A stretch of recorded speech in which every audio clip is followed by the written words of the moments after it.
Hey, everybody. On this episode of the podcast, we are going to have a special guest in with us. It's going to be amazing, and I think you're going to enjoy it tremendously. Don't you think so, Rosie?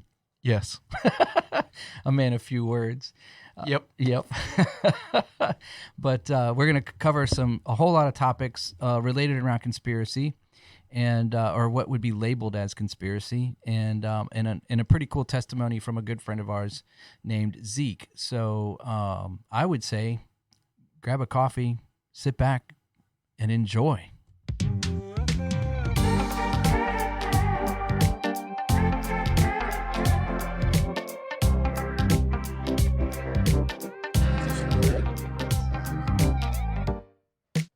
You're listening to the All Out War podcast.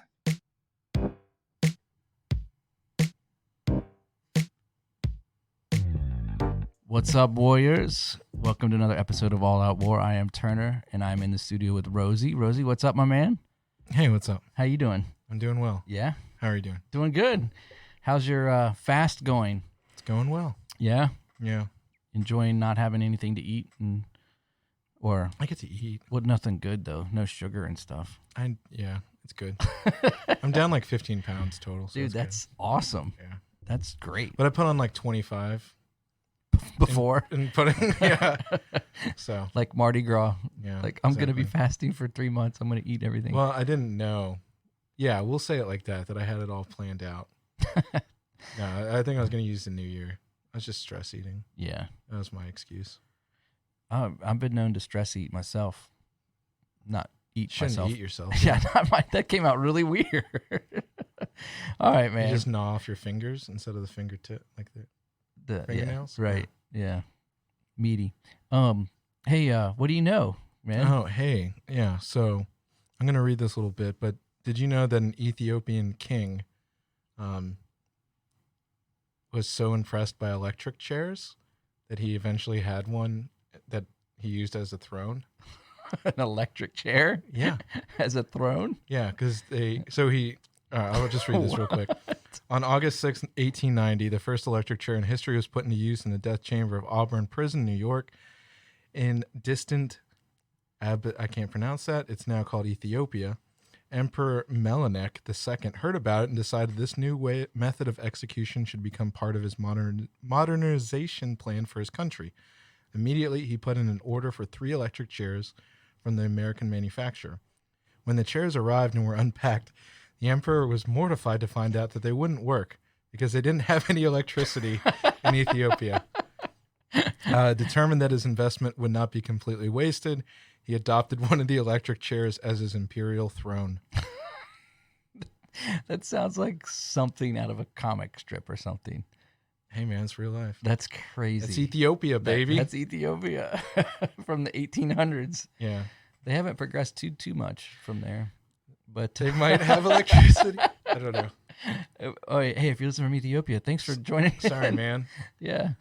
You've come You're a long way, beautiful baby. country. Yeah, that's right. Yeah, they rich do have culture. They do have a rich culture. good coffee. I will say that they have a Yeah. great coffee culture down there. I don't drink coffee. I wouldn't Ethiopian. know. Yeah, it's good But stuff. I'm assuming. So we've got one more thing to do, and then we're Okay. going to introduce our amazing Yes. guest. It's time for. Oh yeah. All right. So just bear with us, guys, because Yeah. we know we've missed a couple weeks. But baby doesn't exist anyway, so it doesn't matter. We're on week 29. Baby is as big as a head of cauliflower. Nice. It's between 15.5 and 16 inches long, 2.5 to 3 pounds. We have 11 weeks to go. Let's see. Wow. Baby might begin to smile. It says especially in his sleep. Baby's hiccuping.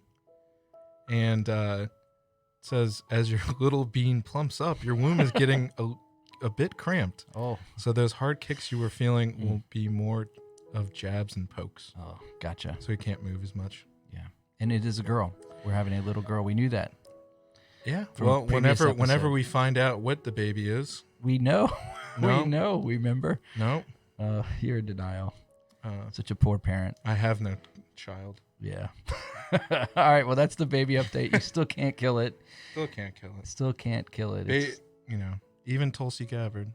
That's the right. only Democrat that said you can't kill it in the third trimester. So Yeah. everyone else says you can kill that baby. Yeah, it's crazy. In Bloomberg, I jumped into the race, and he said you could kill it after it was out of the womb. Yeah. Loser. Well, that's New York, baby. Those babies got to be tough. They got it. Yeah. Fight off. Oh, man. I'm not going to say anything more. I can get in trouble. Yeah. Go ahead. All right. So we have a great episode. This is actually, I'm looking forward to how this is going to play out because we have a special guest in the studio with us, and I'm just going to introduce him right now. Zeke, how are you? I'm doing fantastic. I probably sound like a robot to most of you. I have to conceal my identity a little bit, but I hope to make this an entertaining and engaging podcast nonetheless, as we take on the great mysteries of life in the universe. That's right. Oh, it's going to be good. It's going to be I'm excited about this. Yeah.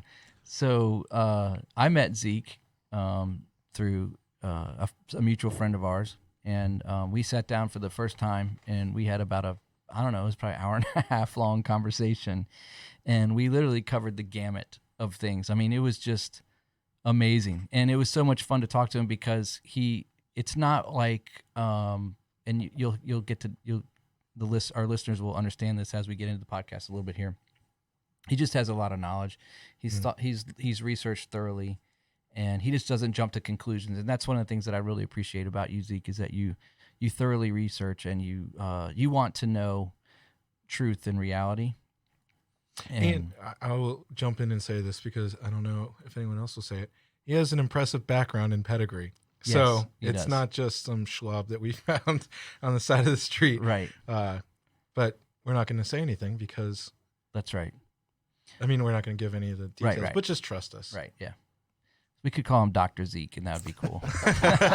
That'd be good. Anyways. So where should we begin? I know we want to focus it on one particular topic, but if you Yeah. want to warm up to that, or I'm not exactly sure how you want to broach the subject. I think we should warm up to it a Sure. little bit, but I'm going to just let the cat out of the bag right now. Your kind of passion is probably a great way to put it, that you enjoy talking about, is flat Earth.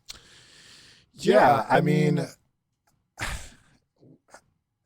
I would say that's the issue that I zero in on the most because it is the most demonstrable thing that we could talk about. We can cover a variety of different subjects here, and on an epistemological spectrum, they're going to vary with certainty how much I can affirm them. You know, there's only going to be so much objectivity that we can wring out from history books, from the testimonies of others. There are very few subjects that we can actually scientifically affirm. And flat Earth, every test that we can perform here on Earth is completely attested to. And I think that's why I'm so passionate about it on one level, is that there is such great certainty with it from an epistemological point of view, but also there are so few people who can actually comprehend it. And if it is in fact true, it is most likely the case that this is part of the strong delusion that is talked about in the book of Revelation, that because people loved untruth and unrighteousness, God sent a strong delusion. And so only a very small group of people can actually see this for whatever reason. You can lay out all the evidence possible, and you still have people who deny it. And so I guess the reason why I'm sort of an activist and passionate about this issue is that I hope God is using me to destroy this strong delusion that has taken over my country and the world at large. So these are the reasons why I'm passionate about it. Yeah. I also just love studying God's creation. Yeah. I mean, that should be enough of a justification in addition to the two that I provided before that. Yeah. So the strong delusion. Can I read that? Sure. It's out of 2 Thessalonians chapter 2, and I'm just going to put it in perspective for somebody that's listening. I could be wrong. That's Well, there is I'm interpretation. guessing. No. but That's fine. That's fine. You don't have to worry about that. I'm just going to read it. It says, I urge then, first of all, that all requests, prayers, intercession. Oops, I'm sorry. My Bible flipped to the wrong page there. That was Timothy. This is 2 Thessalonians. Concerning the coming of our Lord Jesus Christ And our being gathered to him, we ask you, brothers, not to become easily unsettled or alarmed by some prophecy, report, or letter supposed to have come from us, saying that the day of our Lord has already come. Don't let anyone deceive you in any way, for the day will not come until the rebellion occurs and the man of lawlessness is revealed, the man doomed to destruction. He will oppose and will exalt himself over everything that is called God or is worshipped, so that he sets himself up in God's temple, proclaiming himself to be God.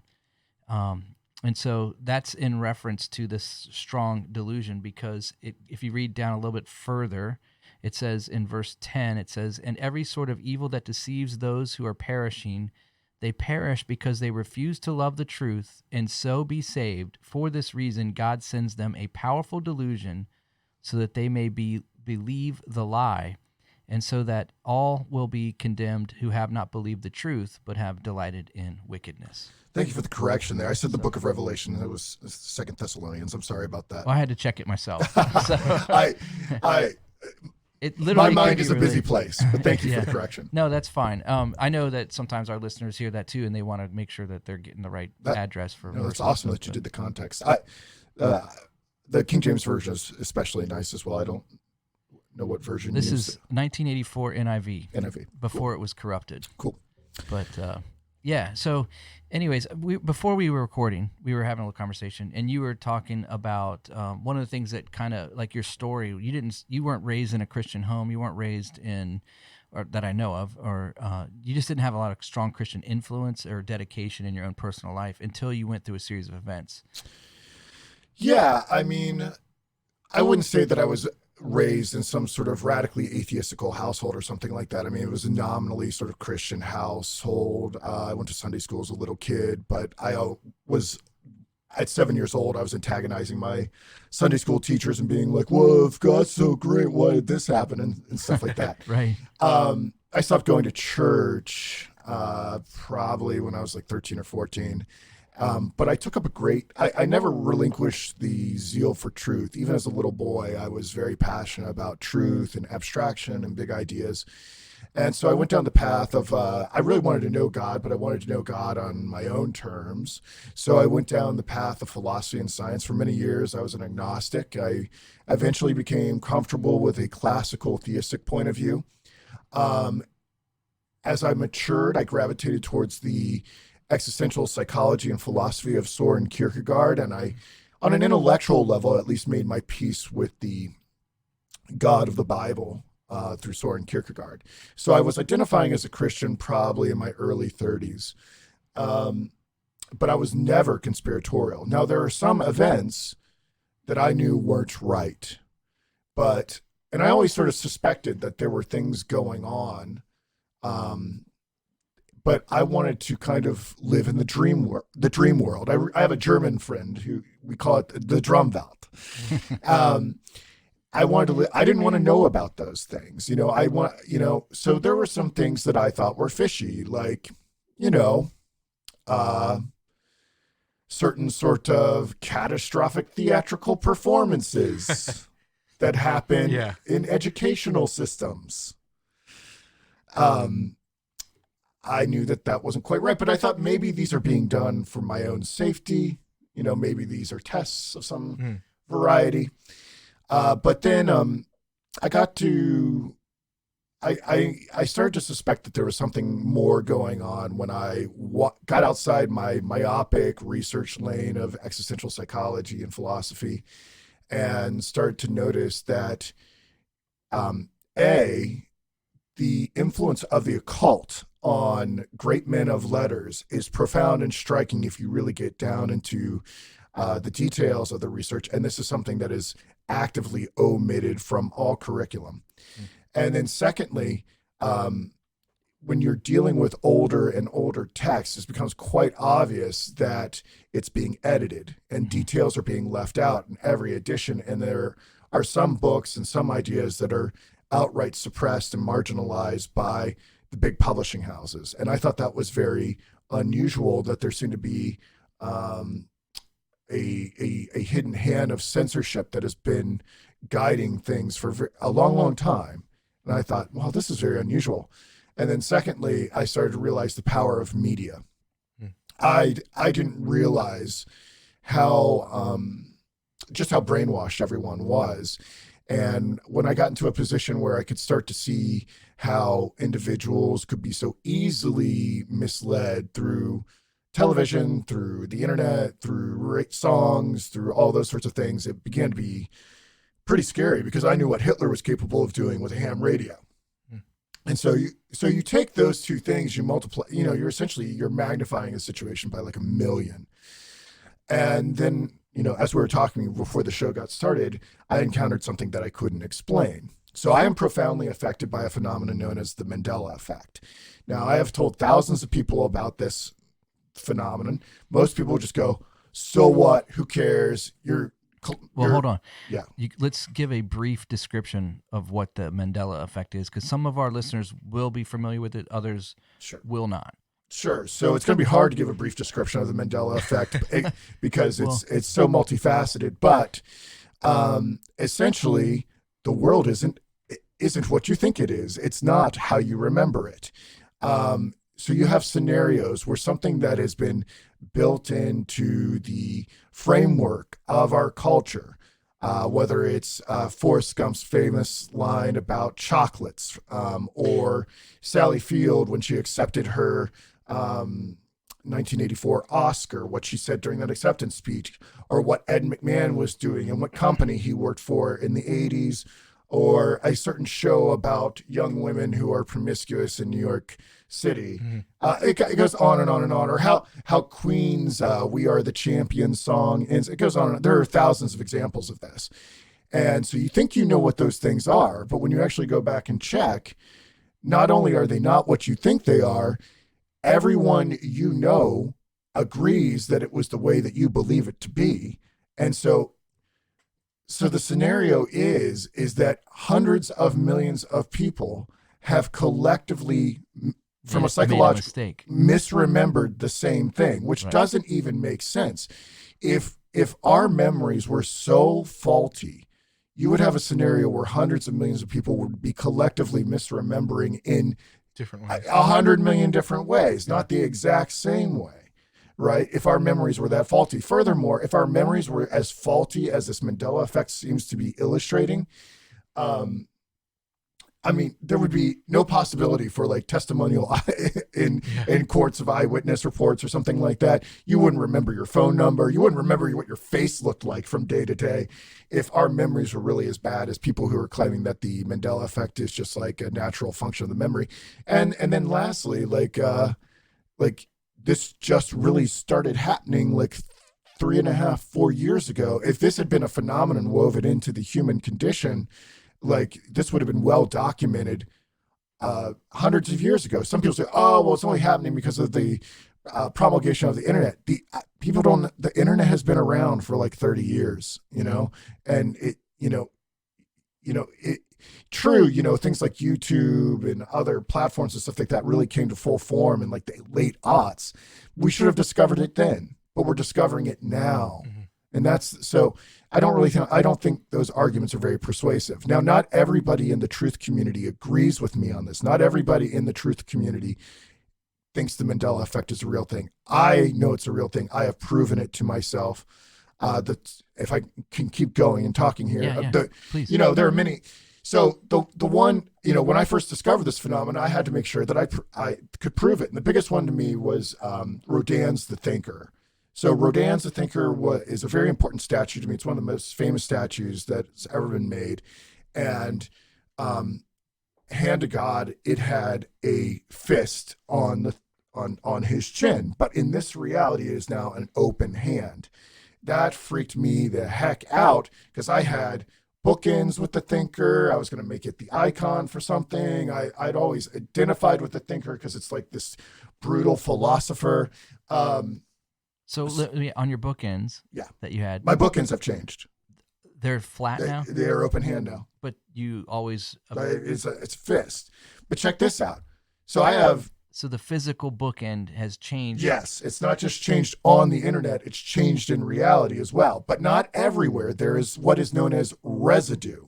So I went through all my art history books from the 40s, 50s, 60s, 70s. I have all these books that I get from a local hospice, okay, that I get for cheap.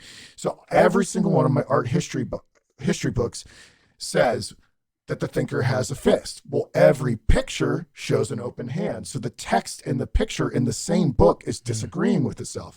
Problem.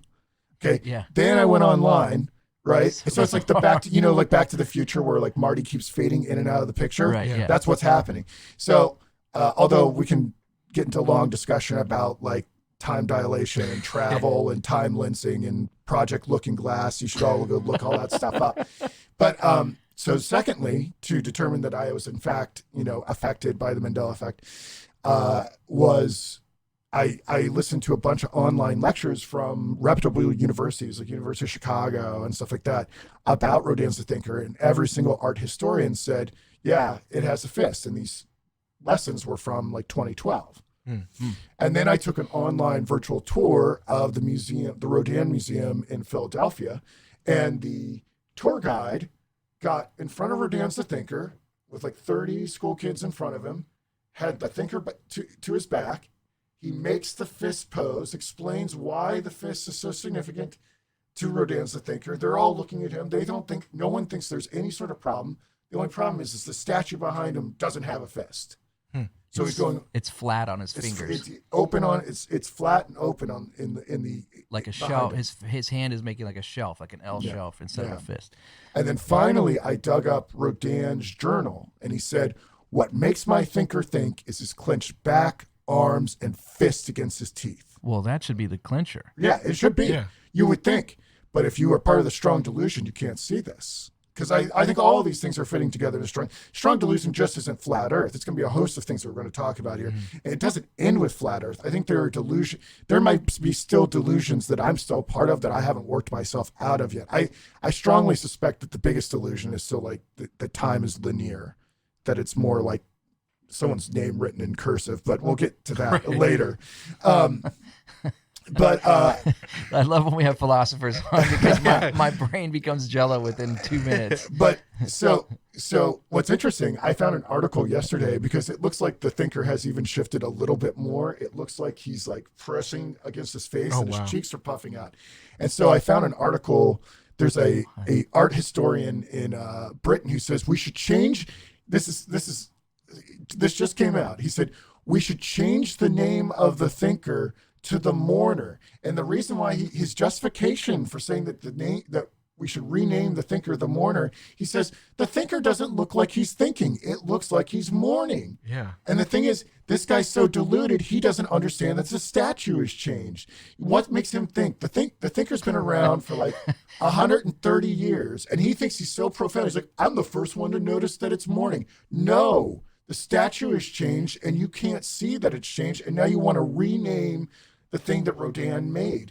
But to admit that the statue is actually changing would mean that you have to talk about a form of physics or the supernatural that we can't account for yet. And so you're not going to have any educated person be like, yeah, the thinker had a fist. They go, oh, I guess I was misremembering. They just go into full NPC mode. Yeah. So that's that's one Mandela effect. I will take that to the Supreme Court and win that case. Are you pulling it up right now? Yeah, I'm looking at it on my phone. Just there's all these, nga.gov, metmuseum.org. They have copies of it, I suppose. Yeah, there are hundreds of copies of The Thinker. Yeah, and there's actually two different versions. Because people are like, well, what if one thinker had a fist and another had an open hand? The original thinker had a cap, and it sat in front of the gates of hell. It was part of a larger piece that Rodin did. But then as the thing became more popular, Rodin separated the thinker from the gates of hell and took off the cap. But the hand was always a fist. What kind of cap was it? Like a base? Like a? It's like almost like a do-rag or something. Yeah. The thing, yeah. So yeah, it's incredible.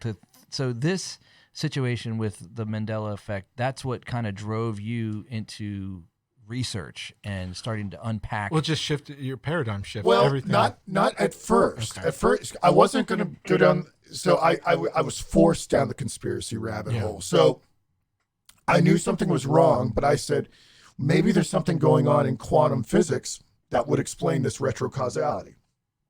So I read every white paper, I watched every lecture, every TED talk that I could find on quantum physics.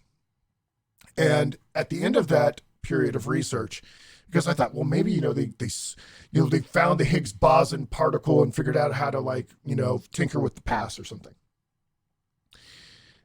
I don't have a model waiting in the wings, so I'm not prepared to say that like quantum physics is total garbage, but like my instinct is that quantum physics is total garbage. But I'll circle back to that conclusion later. There are only like 6 people in the world that understand what's going on with quantum physics. They all have a different conception of the universe. None of them really speak English at a certain point.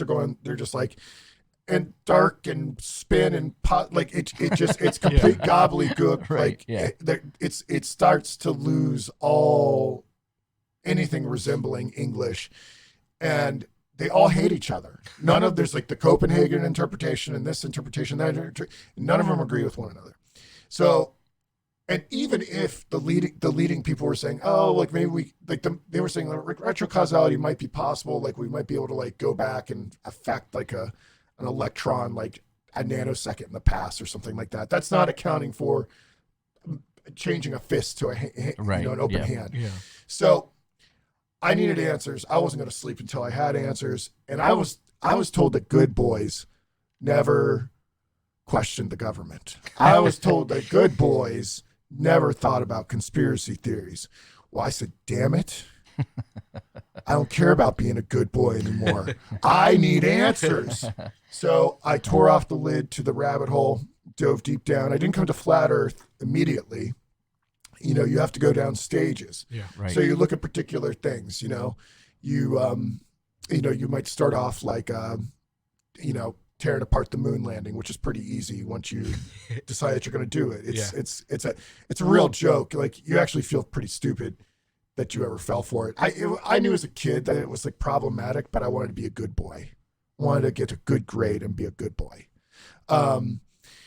Or then you might like start picking apart catastrophic events, or you might start looking at 9/11 and before you know it, you're like, oh yeah, we totally are infested with lizard people. And the earth is flat and they're underneath us in the cloning centers and getting ready for the, Armageddon and stuff. Yeah. I was going to say, it's always like the way that is very succinct that I think anyone would like. The more that I read about it and stuff like that, the more I'm like, damn it, David Icke has been right all along. Well, he thinks the moon is like a spaceship or something that. He can't get his mind quite around. Yeah, that. but there's some stuff that I love how you just summed that up with, if someone were to read or even just hear some of this stuff about like, the stuff, and then when you understand it on it just a little bit of a deeper level or like look into it, it's mind-blowing. I don't know. I feel like I have nothing to add to all this, but we can talk about reptilians if you want. I'll give my opinion on what I think their existential status is. Yeah. But so where should we go from here? So that's how I became woke, kids, and not diet woke, not like any of this SJW stuff, but like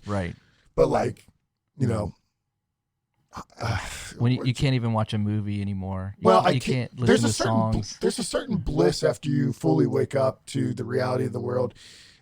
Essentially, the way I like to describe it to people is like this: if you're not like, let's say you think that you live on a spinning ball and the moon landing is real and like the news is real and history is like if you think you're essentially in the position of a small child or a dog. Okay, so like when you have like a small child or a dog who gets triggered by certain words like cookie or walk, the parents go, hey, did you pick up the COOKIE? Right. Or do you want to go for a WALK later?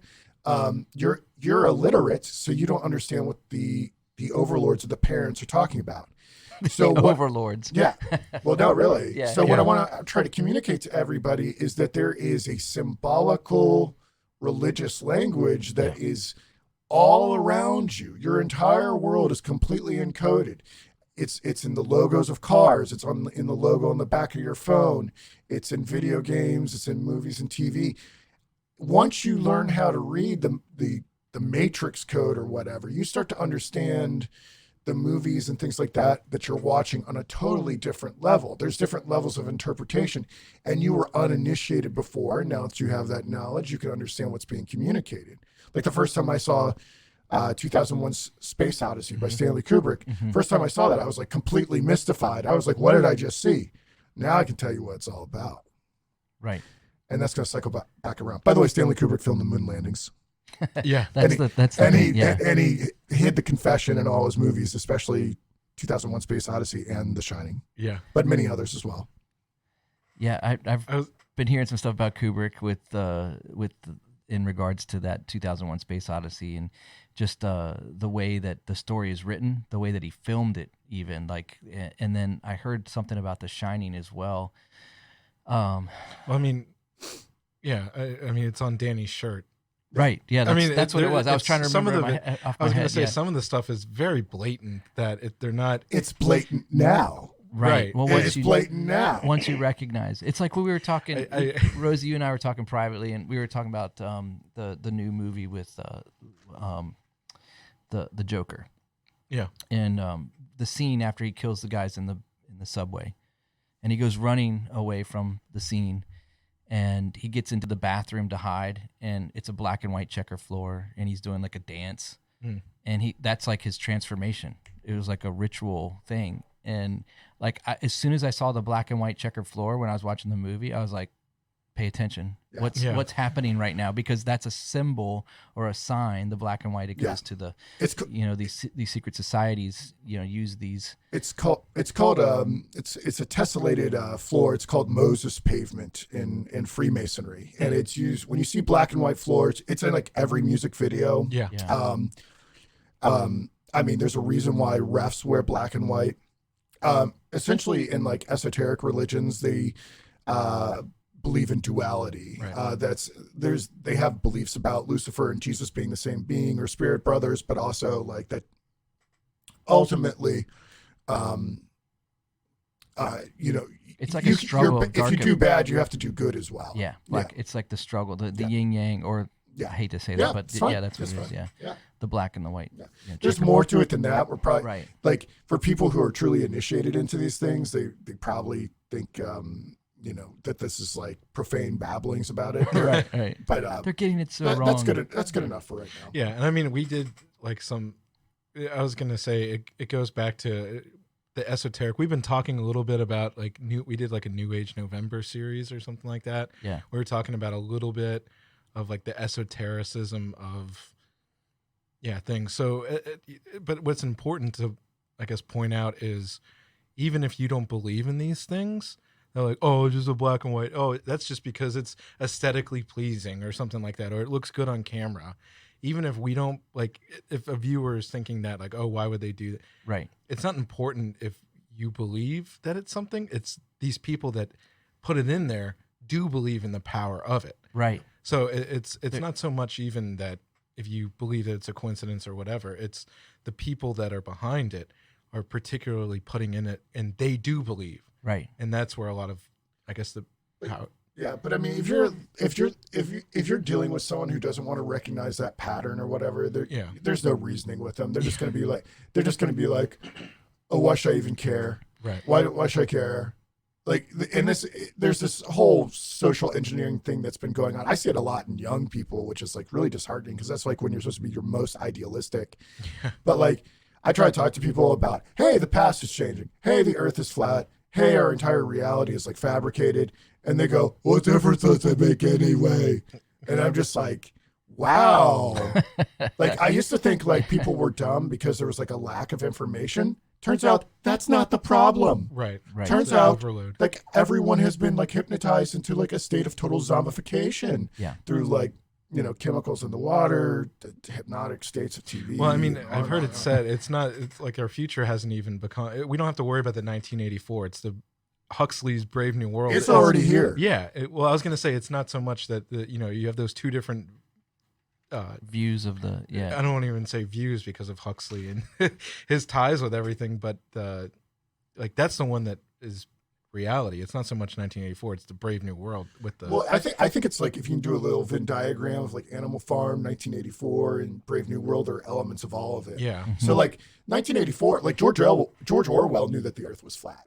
There's like a very cool passage in 1984 where he talks about he's like, do you not think it's beyond the power of our astronomers to make the stars equally distant and equally close or whatever?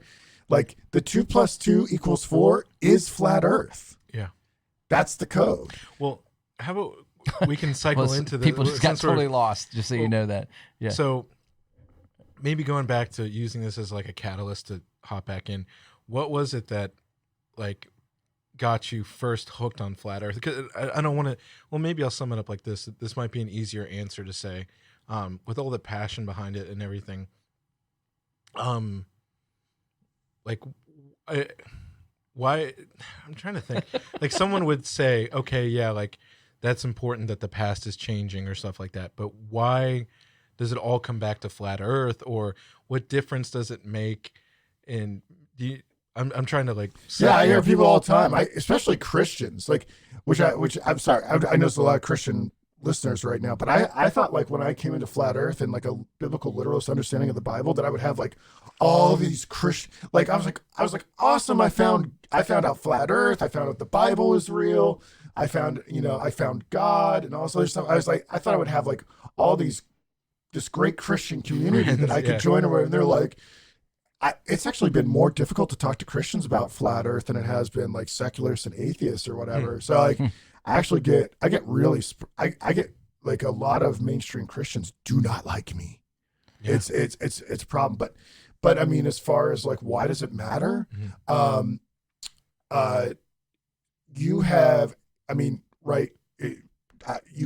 There's a great apostasy that has to occur, right? The great falling away. And what has caused everyone to fall away? Well, they think that the Bible is nothing but fairy tales, that what is reality is outer space, right? That there are cars in the outer space, the space station, and stuff like that. And that's real, okay? Like that stuff's real, and that God dying on a cross is unthinkable, and resurrecting. That's preposterous. But like us, like sending a probe to the sun. Just like think about it. Yeah. Like that's real. Okay.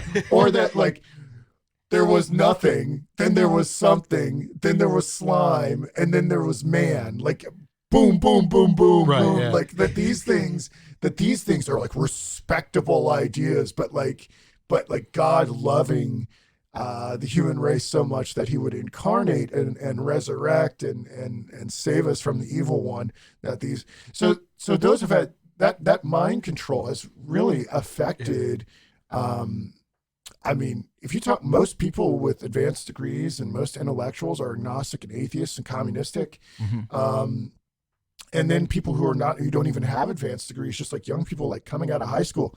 I don't know what the guardrails or the bumpers are for. I've probably said a million controversial things already. No, but like, not only do people not know what's up and down, but like people don't even know what they are anymore. There's profound.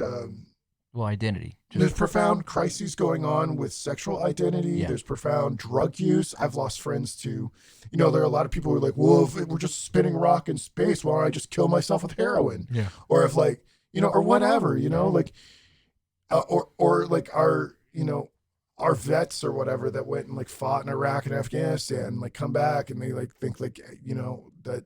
What's the purpose? There's like nothing. There's nothing to live for anymore, or whatever, So, and I guess the reason why I'm so passionate about flat Earth is that, I personally believe it is the knowledge increase that is going to bring people to a saving knowledge of Christ and ultimately fix so many wounds that people have, whether it's opiate addiction, gender confusion, or I don't think it's a panacea, but I personally know many individuals who were atheist and Nihilists. So let me alcoholics let me play and have the- done a complete 180 as a result of discovering this information. let me play the part of the skeptic in that, Sure. because to me it's the answers to all of those. Like if you like the opioid, the hopelessness, the nihilization, or nihilism, mindset.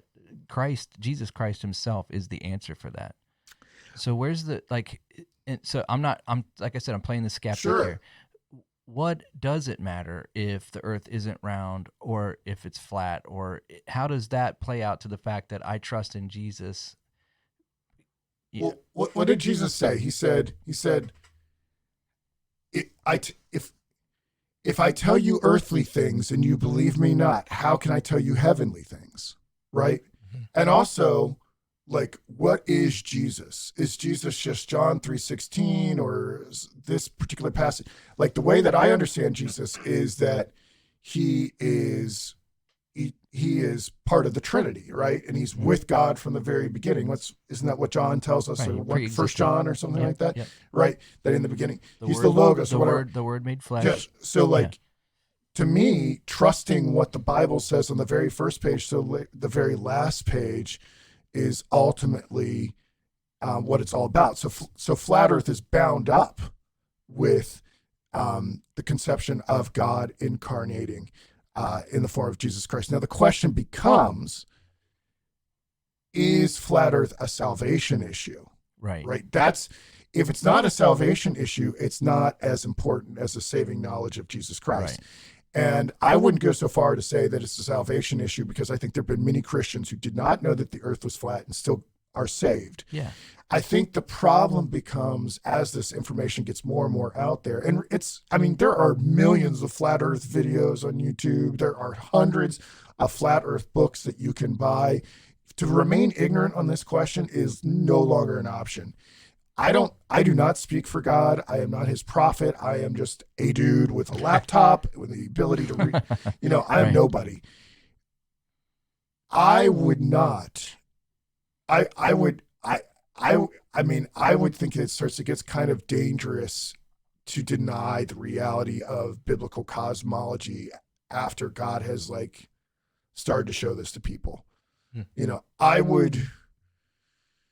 And there are just so many people who just laugh it off and aren't ready. Right. I don't speak for God, but I think it becomes problematic at this point when we have the ability to assess it so much. Yeah. So is it more important than Jesus Christ? No. But I think when we start doing systematic theology and we're going deeper and deeper and deeper into faith, how important is it to have good religious hygiene about the things that we believe? Right. Yeah. Like, for instance, you guys are very pro-life on this show. I'm pro-life as well. Okay, there are pro-choice Christians. Are they going to go to hell because they're pro-choice? I mean, I was yeah. Well, look, here's the thing. Yeah, I guess here's the bottom. Let me Yeah. interrupt. The bottom line is grace is abounding. Yeah. And we are saved by faith through grace, saved by grace through faith. And that's it. Jesus Christ is it. So the word has told, the Bible itself, the Logos, the living word has told us that there was no other name under heaven and earth in which men can be saved other than the name of Jesus. Sure. And, the cross was the method that God used to redeem mankind. The innocent blood of Christ spilled out, and we, by faith, trust in that work. All the other things are secondary to that. No one will have perfected faith when they go to heaven. They receive that after heaven. Right. No one will be sanctified clearly. You were talking about, hey, there's probably things that I'm believing, like at the beginning we were talking, there's probably delusions that I'm still under that haven't been worked out of me yet. And that's sort of the same way that the Holy Spirit works in the life of a believer, of bringing them into greater truth and submission to him. True. So for me, I think that, pro-life preference would be like a, traditional marriage, sexuality, the way God designed it, pro-life, pro-gun. No, I'm just kidding. Pro-Trump. Well, maybe. No, I'm just kidding. That might be a biblical issue. Well, we've done a podcast episode on it. There is a biblical mandate for protection of the innocent, and a right to defend ourselves and protect others. So there is, Well, I was going to say, if you even want to break the pro-choice thing, is Jesus speaks that's one of the things he does speak about, not harming the children. Right. Yeah. So, I mean, I was going to say there's Right. even more of a mandate for. And think about how passionate people are about the pro-life movement, right? And how many people, because they can, I mean, it's a pretty easy philosophical argument to grasp. But I don't think anyone's going to be denied heaven if they die, they trust in Christ for salvation, and that part of their life has not been, illuminated by the Holy Spirit. That part of their life has, because when I first got saved, I paid for an abortion, and for a girl, and we all have things in our past. I mean, right. So I'm not perfect, but my point is, if I would have died between there and there, I believe I would have stood innocently before the throne of God, because He had cleansed me, knowing all of these things, because He knows everything, the beginning from the end. Well, I guess so. It's a secondary. The point I would say, like, pro-life activists are very passionate, right? And how many people, because they, through rational means, were able to discern that abortion is wrong, started to become religious and started to come to saving knowledge of Christ. And it becomes hard to separate out your pro-life ethical views from your religious experience. They seem to kind of intermesh. And so all I'm saying here is that flat earth, I think, is similar in that way, is that at some point the understanding God's rationally intelligible creation starts to bleed into an understanding knowledge of Jesus Christ. And I think that's why flat earthers are so passionate about the issue. Not to mention, like, they just want to save people from all the lies. Yeah. You have to understand, like, when a flat earther comes up to you and is like trying to walk you through this or whatever, they're risking everything to try to bring you out of a great delusion. Like, they're not doing it for attention. They're not doing it to look cool. They're certainly not doing it for women or money or whatever. I'll tell you what, my life in those respects was a lot better 4 years ago. I'm like totally radioactive to women now. It's awesome. Yeah. I've always been radioactive, so I'm with you on that one. That's a byproduct of the rabbit hole, I think. Yeah. But in general, I mean, radioactive. Yeah, I would say don't become a Christian if you want an easy life, right? Well, yeah. Well, I mean, Jesus said that. He said anybody on the side of truth will be hated. Yeah. So if you want to experience hatred for the truth, become flat earther and become a biblical flat earther. Yeah. So yeah, even other Christians will hate you. Yeah, it's pretty crazy. Yeah. I mean, to me, like, because I'm still in process on this thing, and I think for me, it wasn't a curiosity, like, oh, I just want to know what these people think about. It was more of like, how could you think this thing, And so there's a lot of, you got to be willing to listen. You just got to be willing to listen to things and really with integrity look at things, not you lay a bias down, lay some things down that you might have carried into the conversation, and open yourself up to be willing to hear things that you may not agree with and research them. And I would say that, that's always my appeal to an unbeliever when I'm just trying to share Christ with them. Hey, look, you may not agree with me, but at least if there's truth to this, then you need to be willing to, with an open mind, explore it, because it could mean everything. Yeah. And so that's kind of how I approach it. But so Mandela effect, or so you kind of like Mandela effect, the thinker. It's so cool to me that God used the thinker as a philosopher, as you being a philosopher, kind of minded person, like that's your passion, that He would use the thinker as the catalyst to move you into. That's just one example. I mean, there are many more. I could talk to you about the American Gothic painting and how that's been, I think, retroactively affected. Or I've never heard that one. Please. Yeah, well, if I were to ask you guys to describe the American Gothic painting, describe it to me. An old man and an old woman standing with a pitchfork and house in the background. With, I couldn't tell you what color the house was. I think it was gray. Does the peanut gallery want to weigh in on this as well? Do you guys, our audience? I mean, I can't think of anything extra besides that. Let me ask you this question: where are they looking? Straight ahead. Your answer? Yeah, Chris? I would say. I'm trying to picture it in my head. Straight ahead. Yeah. Peanut gallery. I Never didn't pay attention to the painting. Peanut gallery. I thought they were looking at each other. Okay. Should I Google it? Just pull it up. I remember it clear as day. straight ahead. Yeah. Yeah, Why don't you at home and everybody right now just pull up the American Gothic painting and see if it's anything like what you remember. I'm trying to make it. Oh, well, he is looking straight ahead. He is looking straight ahead. She's looking. She is askew. Yeah, she's kind of looking She's to like an angle. she's like 30 degrees or something like that. Yeah, maybe 33 degrees. So here's the deal. So no way she was ever askew. So I went back to those same art history books I told you about earlier. Every single one of those art history books said American Gothic is an example of the art form of parallelism. Everything in American Gothic is parallel. The tines on the pitchfork, the shadow on the farmers of the pitchfork on his overalls, the windows, the everything in this picture is parallel.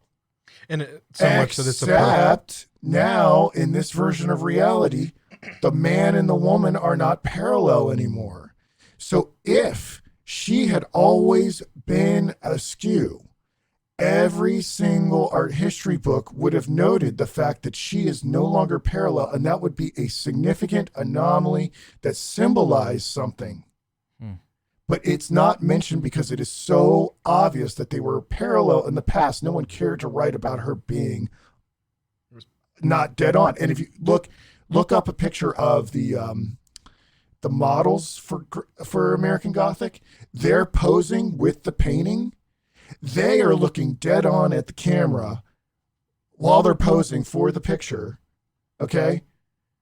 So the models are looking, yes, that's the one. Yep. All right, the models that are in American Gothic are recreating the pose for a photograph, and they are standing next to the painting. They are looking dead on in the recreation of the pose in the painting. The only problem is that their pose no longer matches the original Right. stance in the freaking painting. How does this happen? So do we have any photographs or copies of it with the original both facing forward? The most that we have are no, all the photographs of the painting have changed. There are parodies of the painting, like for instance, like the opening for Green Acres with Zsa Zsa Gabor's sister or whatever. Yeah. They do the American Gothic thing. They're both facing forward, Right. because they're imitating a painting that never existed. Why would you imitate a pose that has never happened? So let's. I feel like I'm taking crazy pills. No. Well, no, but so I want to go. I want to. You understand what I'm saying? But I want to go deeper with this. Okay, all right. So say it is changed. Why is it changed? And who changed it? And when was the divergence? I have to write a book about this. I don't Do know. you have a theory? Like, Do I have theory? I think ultimately God is in control. So God, it's a miracle of God. Well, that's like But- in Sunday school class when you. I know, but and do then I have a every the- kid answers, "God did it." You know, it's I- like. I mean, for me to truly know, I'd have to tell you what time is, which I don't really know. I expect. Okay, well, Okay, let me say this. You're always like 8 steps ahead of me. All right, let me say this. God told us what Earth and the stars and the moon and the sun were very clearly in the Bible, and we did not listen. Okay? It's all there. All right? We have looked to quantum physics and other philosophy and other disciplines to tell us what time is. I suspect that God gave us a theory of time that is currently laying unearthed within the Bible. I currently do not know how to express it. This is amazing because Rosie and I had this conversation. We were talking about the creation story and the word Yom, which is a day, right? The day in the Hebrew for talking about, is there a possibility for theistic evolution, or I don't know if that's the proper term. That Evolution's just garbage. Well, Gotta get Well, I rid think of the it. difference is that I don't see an issue with it not being literally 24 hours because Right. I have issue with that.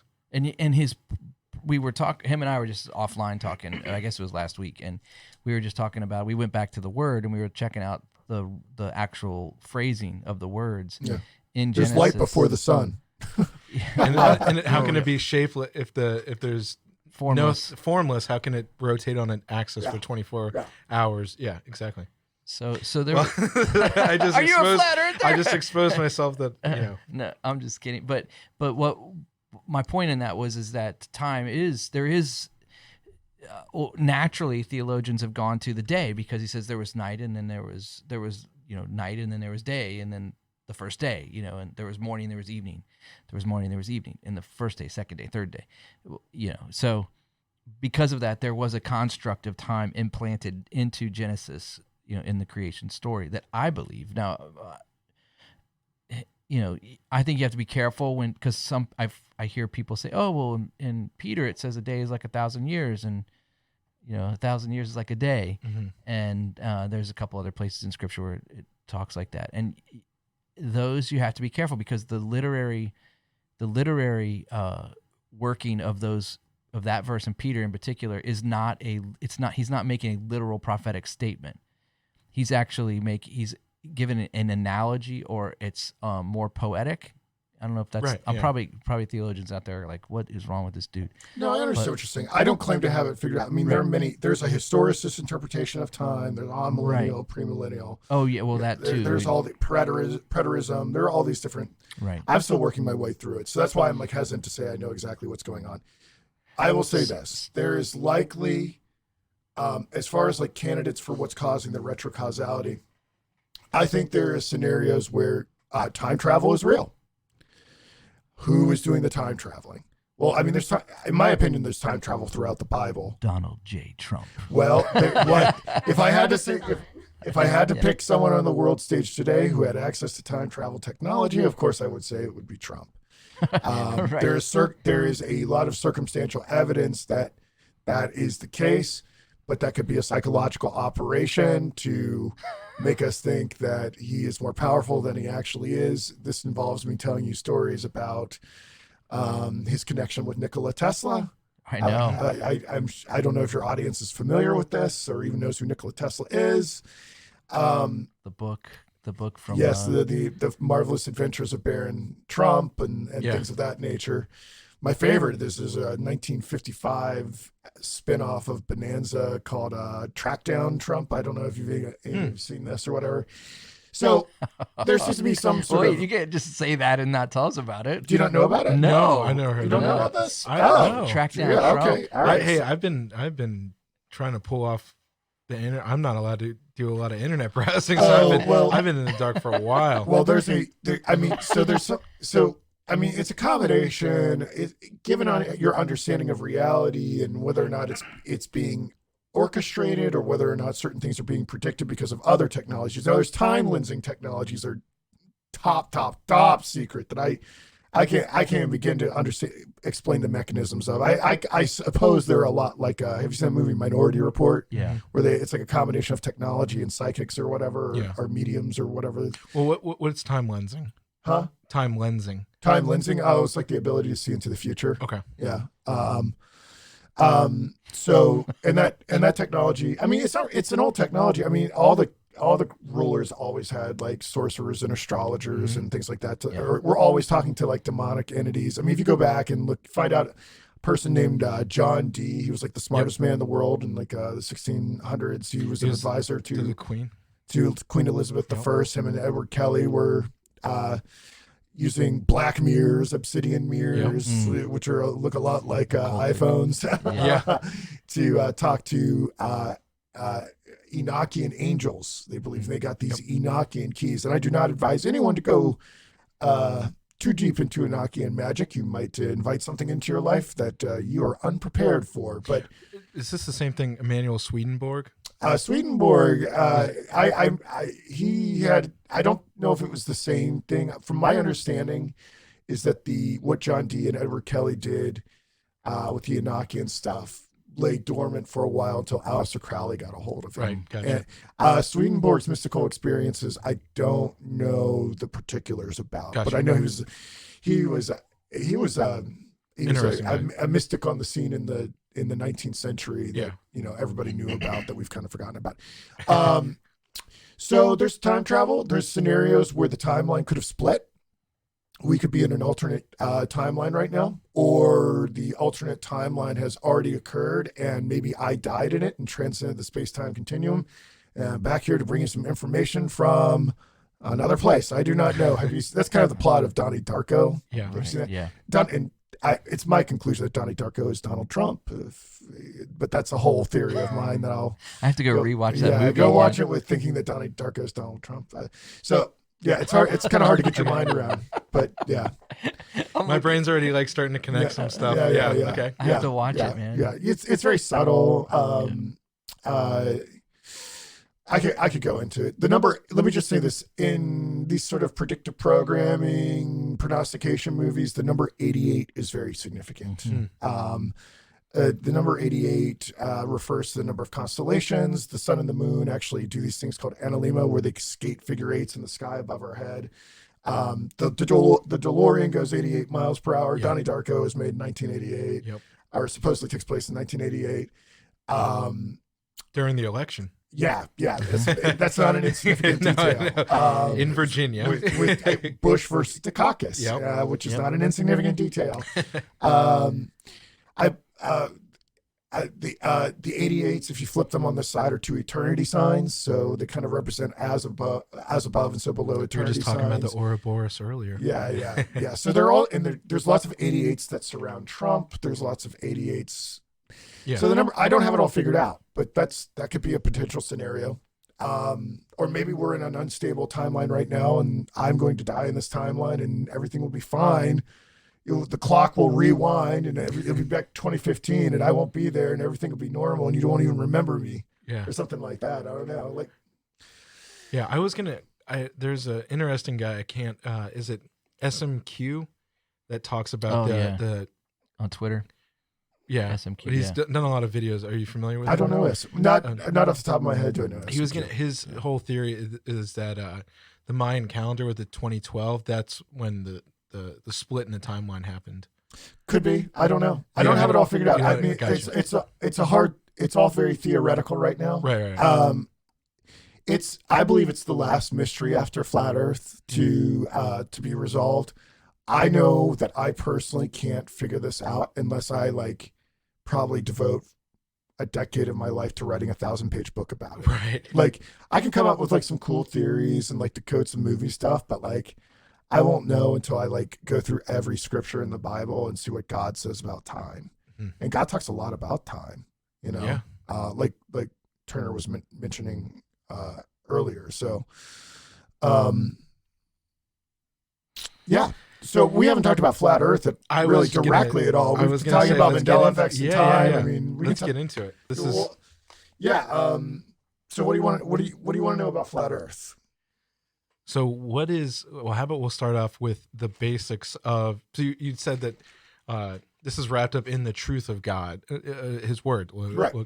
So what Bible verses, or how the very first page, every page, right, the very first page. I mean, you were talking about the creation story, right? I mean, the one that stands out to me most obviously, there's one in my mind that I'm. Well, it's Genesis 1:6, and God separated the waters above from the waters below with a firmament, and that always perplexed me as a kid. I was like, "What's a firmament?" As a little kid, I was like, "I don't know. I like dinosaurs and space shuttles." Right. Moving on, but the word now I want to say I didn't really prepare for this podcast or anything like that. I'm just doing this casually. So had I had a little bit more time, I would have you might stump me on a few things, but that's not the intention. Yeah, but the Hebrew word for firmament is rakia, and it's a structure. Essentially, there's a dome above us. We're enclosed. And if you want, or another one would be Isaiah 40:22. God looks upon the circle of the earth. And a lot of Christians go, "A ball's a circle." I'm like, do I have to take you back to kindergarten? Here's a ball. Here's a circle. Okay. Did God stutter? He said circle. And that's a really hard thing to get to people, is teaching them basic geometry. I don't mean to be, I feel oftentimes I'm the teacher of a gigantic special ed classroom. It's No, a ball is a circle. No. A circle is a circle. Right. A ball is a sphere. Yeah. Had God wanted to say sphere or ball or globe, he had the capacity to do that. There are There are certain- Hebrew words for that. Right. So, I mean, there are many more. God talks about the foundations of the earth, the corners of the earth, the portals in heaven. He says that the sun moves, that the stars have names, that they're angels. I mean, there are no planets. There's only one mention. The only potentially modern cosmological word that you could find in the Bible would be planet occurs once, but it's if you look into the origination of it, it's really an allegory for zodiac, for constellation. So I forget where it is, but there is planet. The word planet does happen once, but if you go deeper into Strong's Concordance, it means zodiac. So I mean, it's all over the place. There are hundreds and hundreds and hundreds and hundreds of scriptures. But yeah, I mean, I don't know. I don't know what else to say about it. So let me ask you Scripture this. from a scriptural perspective. What else should I say about it? So No, have you thought much about like the flood, I 100% believe in the worldwide flood. worldwide flood, And the waters came from clouds, the great abyss, and from the windows of heaven. That's why the waters above the firmament are important. That God opened those floodgates, and the water came. That's why God was able to flood the world so quickly. You know, it wasn't like a little drizzle of rain or something like that. You had these shooting up fountains and the floodgates of heaven opening, plus it raining, and that's why the ark was able to take off so quickly. well, it took. He was in He it. was building it for 120 years. Yeah, and he was in it for over a year. Well, was he in it for a year? Yeah, it was I 362. But How long did it rain for? 40 days and 40 nights. Right. Okay. Yeah. So that would help verify the flood waters being Yeah. as high as they said. Dude, there are freaking whales on the top of Mount Everest. No one ever taught me that. Whales. What do you mean, Whale like bones, whale yeah. bones. Whale bones. Oh, really? Yeah. And there are whales on the top of the Himalayas and seashells on the top of the. Yeah, and so the mainline science answer to that is that the mountain erupted out of the ocean. And I'm like, has anyone ever seen a mountain erupt out of the ocean? I haven't. And I'm going to go with God on this one. Yeah.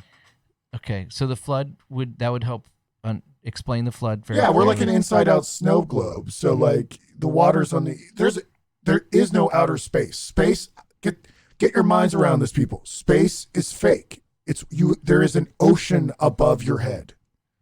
So yeah, so God just flooded the inside-out snow globe. Yeah. I'm just looking at Rosie, and you're like, I don't know what to add. I know. Okay. It's like So- I don't know how many times I can say 2 + 2 = 4. I'm not Right. trying to get mad at you, but it's No, like no, every yeah. day I'm like, hey people, Well, I'm a trying. one and one. It's like What I'm yeah. trying to do is think like somebody who's sitting in their car listening to this, going, "Yeah, but what about? Yeah, but sure, what try, about?" throw. you I know- mean, I didn't prepare, but No. throw whatever you got. Well, So what keeps us from? Well, here's an interesting thing that I think we can dovetail, which would be interesting. Maybe we aren't ready to talk about this yet, but what about the sides of what keeps us from going over? Well, there, in addition to the firmament, which Yeah. is enclosing us, it is the belief of many flat earthers that Antarctica is not a continent, that it's actually an ice ring that is encircling the circle. the outer Of the- edges yeah. of the planet, Right, and that's of the. right. And so the way that the sun and the moon are local, and the way that the sun circuit runs kind of like around like a maypole or whatever, the reason why that ice ring forms is because it's not getting as much sunlight as other parts of the world are. Sure. So in a sense, it's holding in the oceans of the world like a gigantic World Cup, but then you also have a firmament that's coming down and meeting those ice walls at some point. Now here's the crazy thing. There's an Antarctic treaty that was put in place and signed by all the countries of the world in like the 1958 or something like that, right before the establishment of NASA. So you, me, and anyone else, we cannot explore Antarctica. We cannot settle Antarctica. You can like take a little tour to like a coastal region of Antarctica or whatever, but if we got $1 billion together, we still could not cross Antarctica because most likely there's something down there that they don't want us to find. Now, a lot of people have a lot of different theories about Nephilim frozen in ice and UFOs underneath the ice and all that. Well, I mean, it would prove that the earth is flat and enclosed, as the Bible says. There are no north to south circumnavigations of the so-called globe. You can only circumnavigate the globe from east to west and west to east. You cannot fly over the south and north poles. Cannot be done. Has not been done.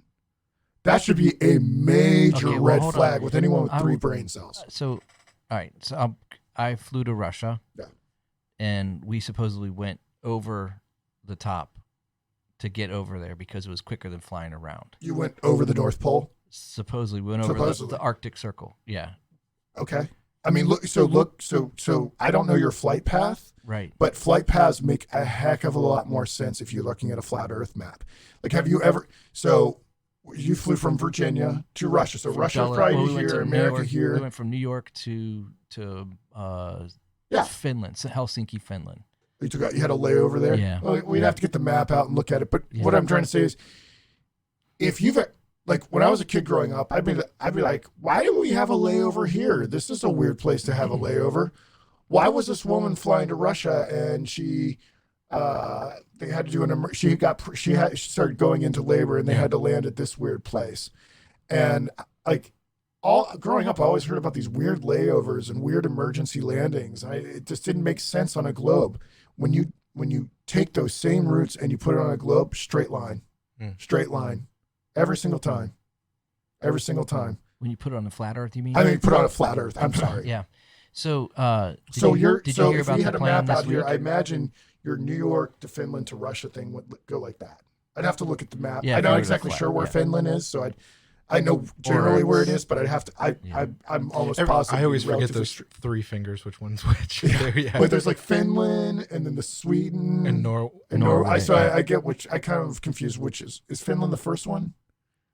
I don't know. I don't know. I hear they make great snipers and they're bad at conversation. Yeah. I think the world record for sniping is held by a Finn. Oh, cool. during World War. Yeah, that guy was a badass. Yeah, I think so. So, did you hear about the plane that wrecked? That In Antarctica Yeah. with 38 people. Last week. Yeah, it's probably a psychological operation. My guess is that it's a psychological operation to scare you from wanting to fly over there. Oh no, I'm gonna go to Antarctica and die. That's probably what that is. So people, Okay. So we people have go, an well, I- but that was a Chilean plane. Thing that your listeners are going to have to get their mind around. Is there are no countries. There are no countries. Get that through your mind, because this flat Earth thing is done in concert with all the different countries of the world. Right. Russians, who are supposedly our enemies, give us rides to the International Space Station. Yeah. Think about this. We're enemies on Earth, but friends in space. Does anyone see a problem Right. with that? Yeah. Okay. And there's Australia has a space program, India has a space program, Israel has a space program. Everybody's. China, I have a space program. Yeah. You know, Elon does. right? Oh, don't get me started about that guy. He's potential Antichrist candidate, by the way. Really? Yeah, potential. Okay. He brings fire down from heaven, and he has a neural link. He wants to put it in your forehead and chip you. That's I'm not saying he That's is, pretty- but oh, by the way, Wernher von Braun, the Nazi founder of our space program, wrote a book about traveling to Mars, and the first settler on Mars was going to be named Elon. Oh, And so really? it just so happens that the man who wants to go to Mars is named Elon. wow. This is how scripted our reality is. Yeah, and I was gonna say we want to do a. So I don't want to talk about that, but and get too much into the founding of NASA. But that's I hadn't heard that before. I was talking with him. We're planning. I'm not gonna give it away, but all right, I want to do an episode on Jack Parsons. So, Oh yeah, Oh, Babylon yeah. working. All that Yeah, I stuff. can tell you Yeah, about yeah. that stuff. Well, I don't want to get. Maybe we'll maybe have bring you back. Maybe with we'll have another- you come back on. and Yeah, we it's can crazy do- stuff, man. Yeah. Yeah. Yeah, they opened a portal or something. Yeah. Yeah. We'll get into it later. And I was To going to say, another- this is an interesting point that has always fascinated me about, since we're sort of in the same realm of Antarctica. Is this correct or not that Germany, so obviously we know they took tons of excursions down there. I'm sorry, not just specifically Germany, the Nazis, Mhm. Hitler, he was just intensely They were New looking, Schwabeland. right, and they actually did have a base down there. That after the war, they never reconstituted it. Like they've had the continuous longest base. Is that? I have not seen it. I know that the Germans were involved in Antarctica. Listen, I don't have everything figured out. Sure. But another thing you probably need to get your head around is that we probably lost the Second World War. That's going to be a tough pill to swallow. Our CIA, our intelligence agencies, our space agencies, completely founded by Nazis, occultists, and Satanists. We brought them over in Operation Paperclip. Mm-hmm.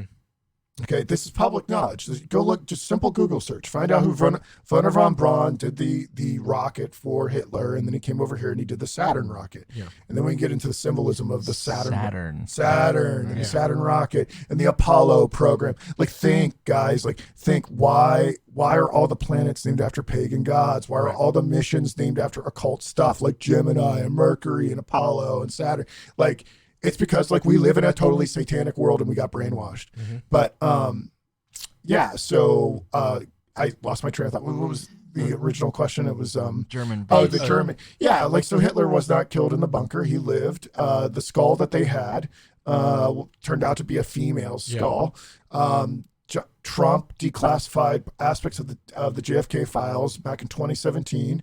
They have pictures of Hitler in Colombia, I think in the 50s.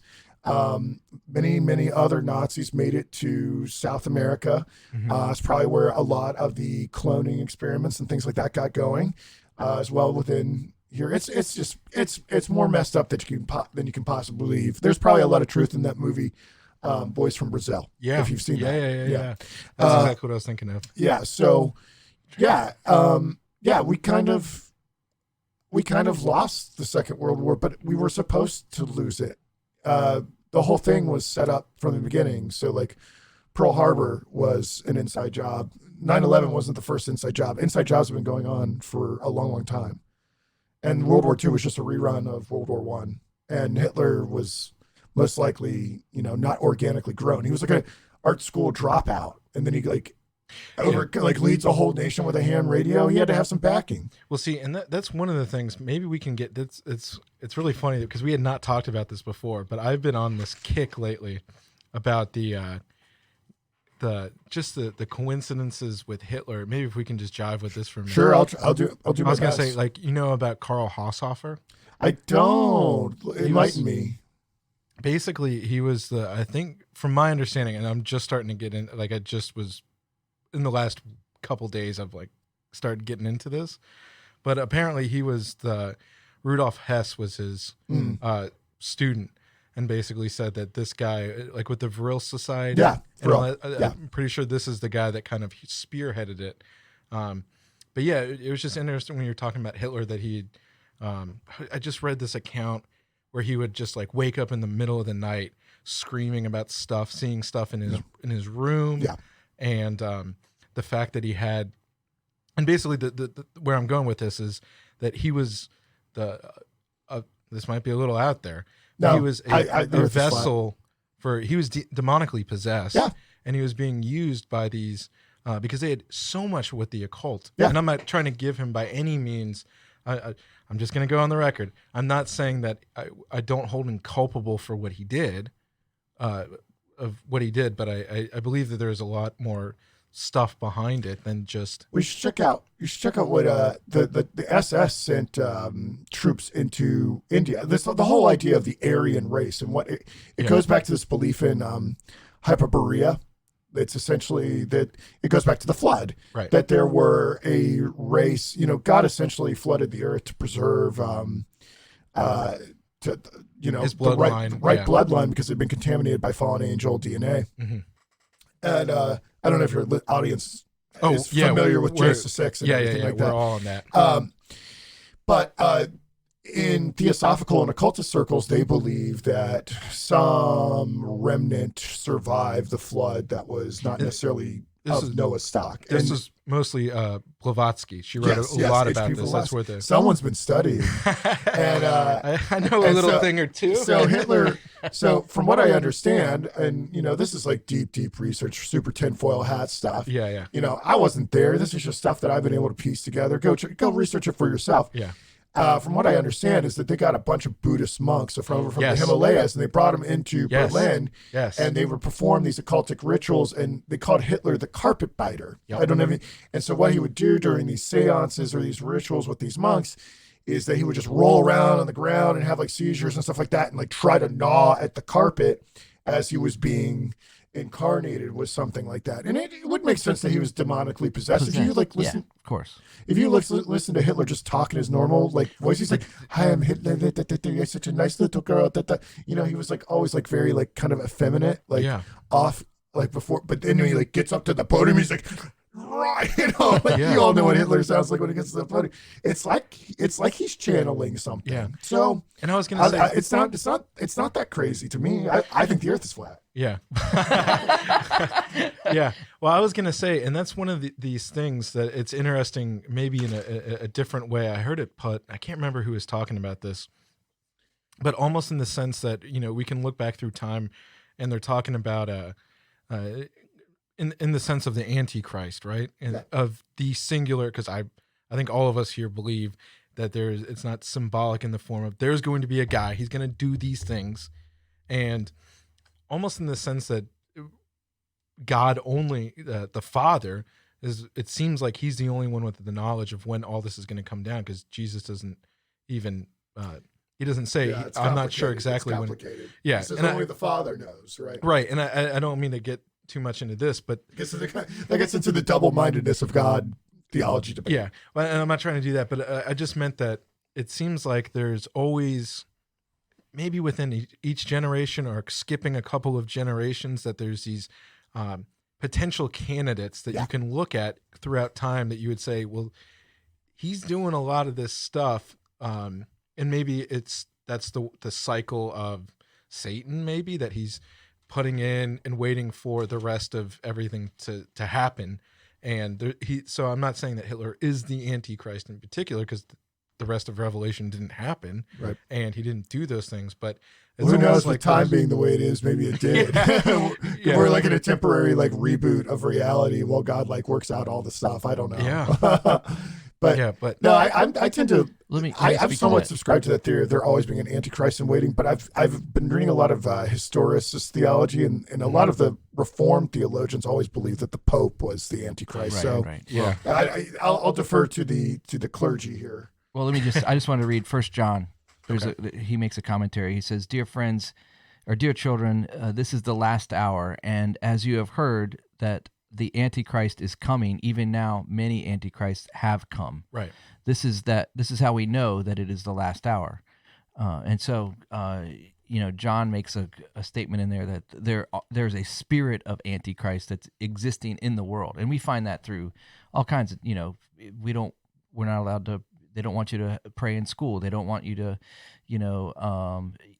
say, "In God we trust." They don't all kinds of things where the spirit of Antichrist is exposing itself in the world.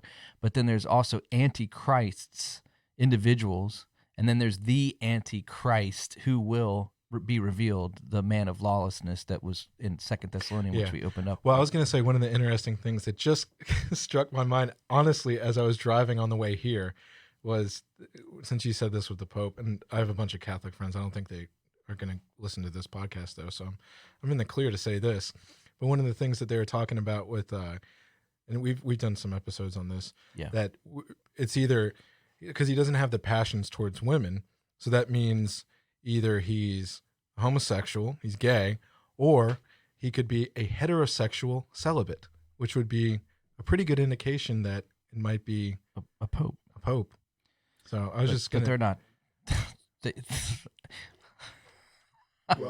Well, then maybe that he's the first. They wrote the Pope a great deal. Yeah, you're giving him a whole lot of favor, a lot of generosity there. But anyway, sorry. That's fine. Well, anyway. So we've talked about flat Earth scripturally a lot. I mean, I think we're dancing around. I mean, I think we just need to talk about like just basic, like just think, people, just think, right?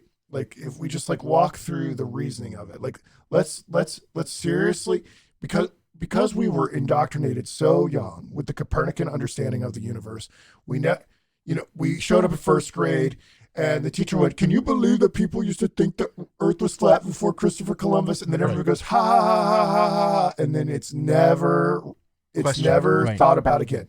So just think about it.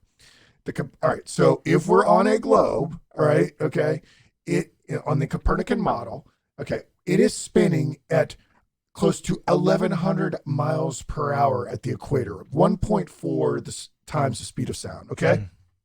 And depending on where you are at the equator, it's going to be faster or slower. So like here where we are, it might be, I don't know exactly what it is, but let's say it's like 800 miles per hour or something like that. It's at a 23.4 degree tilt. Whoa. Sorry, I hit my headphones hit the microphone. So the complementary angle, if it's 23.4, if it's wobbling that way, is 66.6. So that number should stand out for all Christians. Okay. Then the Earth is going around the sun at 66,670 some miles per hour. Okay. All right. Then the sun, with its gravitational pull, is corkscrewing through the infinite yet expanding universe, right? Which is a contradiction in terms, dragging all the planets with it at 500,000 miles per hour or something like that, right? And then the Milky Way is spreading out at like 2.3 million miles per hour. And to be honest, they're just making it up with these numbers. Right, yeah. What Copernicus thought the sun was 3 million miles away, and then Kepler thought it was 12. They keep changing it. This probably since I last looked at it, the miles per hours and the tilts and everything, like it's just constantly changing.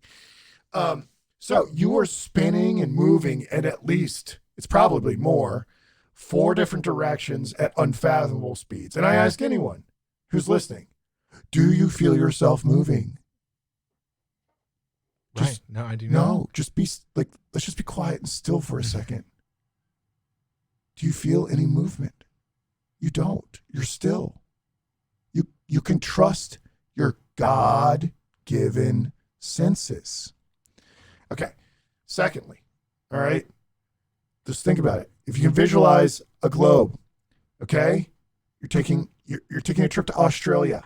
Let's say you take it in a plane, okay? Okay. Does your plane fly upside down to get to Australia? Think about it. No, it doesn't. Yeah. And that's not even actually how airplanes fly. It's an aeroplane for a reason, because it flies parallel with the ground. So it gets to its cruising altitude, flies parallel with the ground. Now that you know how the aerodynamics of a plane work, put that on a globe. Fly parallel with the ground on a globe. What's going to happen? Take off. Yeah. What, to the viewers at home or the listeners at home, describe more specifically what's going to happen if you're flying. It's flying away way over the. You're going to fly into globe. space. Yeah. You're going to fly into space. If you fly in a straight line over a globe, you're going to fly into outer space, which doesn't exist. There's no outer space. It's a movie in your mind. So like that. And the only way that you could fly over a globe is if you tip the nose down of an airplane, but that never happens. And then thirdly, the way I would say, it's just like water physics. Like water always seeks its level. It always flows from a higher elevation to a lower elevation. It is always going to sea level. The top of this water right here is flat. Pools are flat. Lakes are flat. Ponds are flat. Oceans are flat. 7/10 of this world is made of water. If you follow the syllogism, you have to conclude that the earth is flat.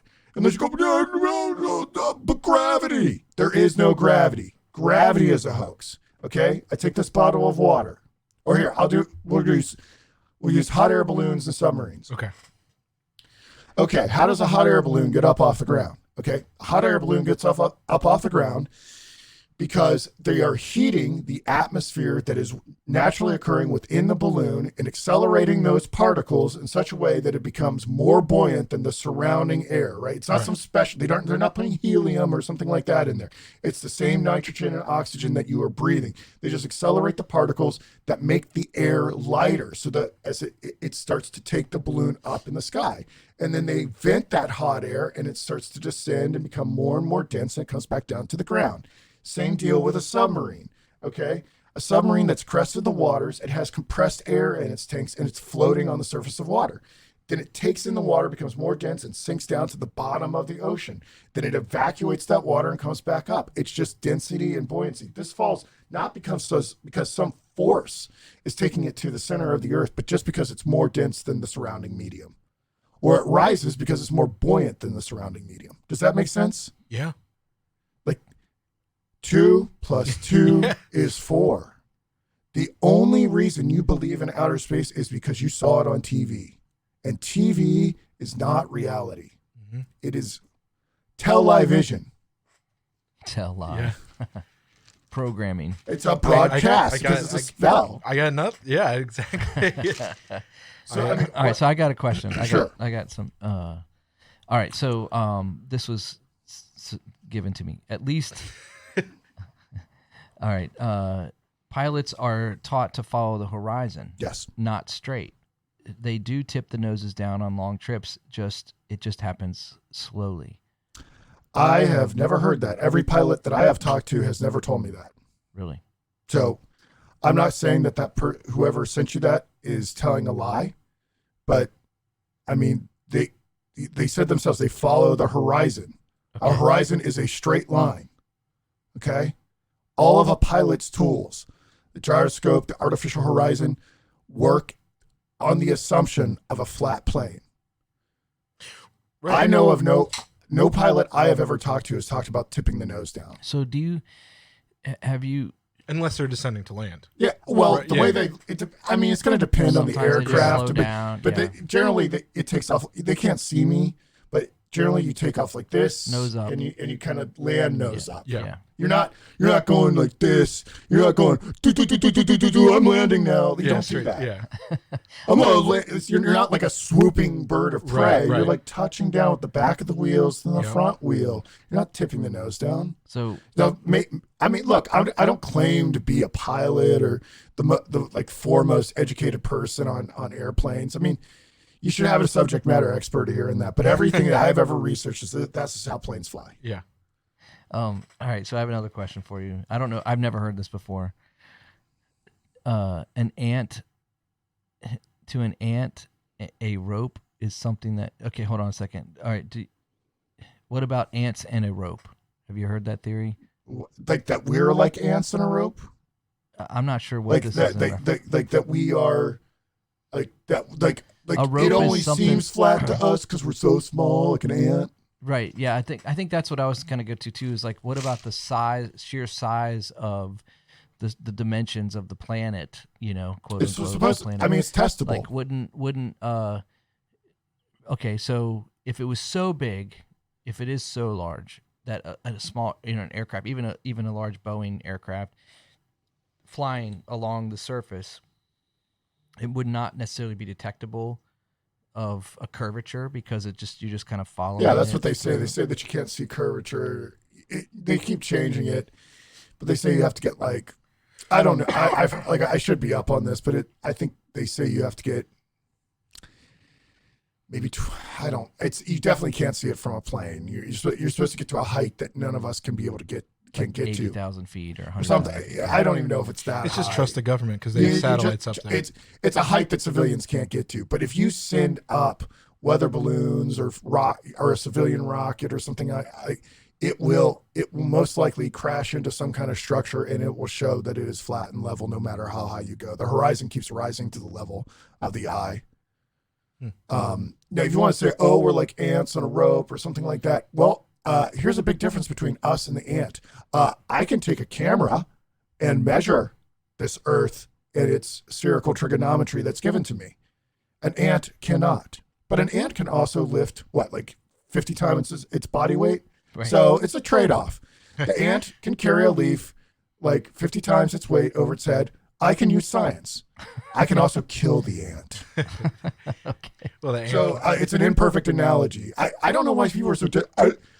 My globe, I love my globe.